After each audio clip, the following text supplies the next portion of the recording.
తెలంగాణ చరిత్ర మసకబారిపోతే సానబట్టి వెలికి తీసి మట్టిలో మాణిక్యాలను బయటికి దేవాలన్న ప్రయత్నం మా ప్రభుత్వం చేస్తుంది.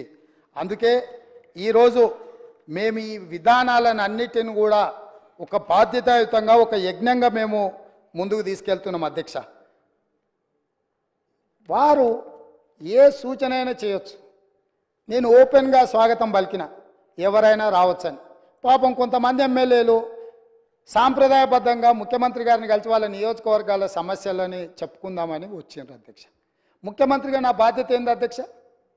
నేను ఈ రాష్ట్రానికి ముఖ్యమంత్రిని. 119 మంది శాసనసభ్యులు, 40 మంది శాసనమండలి సభ్యులు, అదేవిధంగా 17 మంది లోక్సభ సభ్యులు, 7 మంది రాజ్యసభ సభ్యులు, మిగతా జిల్లా పరిషత్ చైర్మన్లు, మేయర్లు, మిగతా వాళ్ళందరూ కూడా ఉంటారు అధ్యక్ష. ముఖ్యంగా ఈ సభలో ఉన్న సభ్యులు ఎవ్వరు వచ్చినా కలవాలనుకున్నప్పుడు వాళ్ళకి సమయం ఇచ్చి వాళ్ళు తీసుకొచ్చిన అంశాలను పరిగణలోకి తీసుకొని చేయగలిగింది ఏదైనా ఉంటే చేయాలనేది నా ఆలోచన అధ్యక్ష.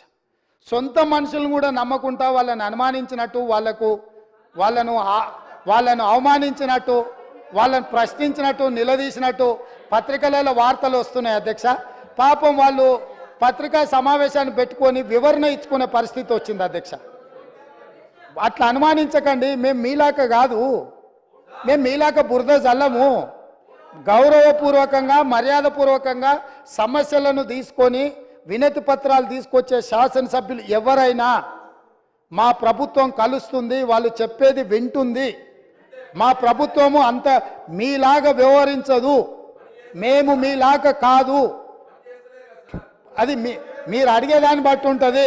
మీలాంటి వాడు వస్తే చార్మినార్ రాసేయమన్నాడు అనుకో, ఆ చార్మినార్ రాసేయాలంటే గతంలో ఇట్లాంటివి జరిగి ఉండొచ్చు, ఇప్పుడు అట్లా జరగవు. ఇప్పుడు మంచి ఏదన్నా ఉంటే ప్రజలకు ఉంటే తప్పకుండా చేస్తాం అధ్యక్ష. అదేవిధంగా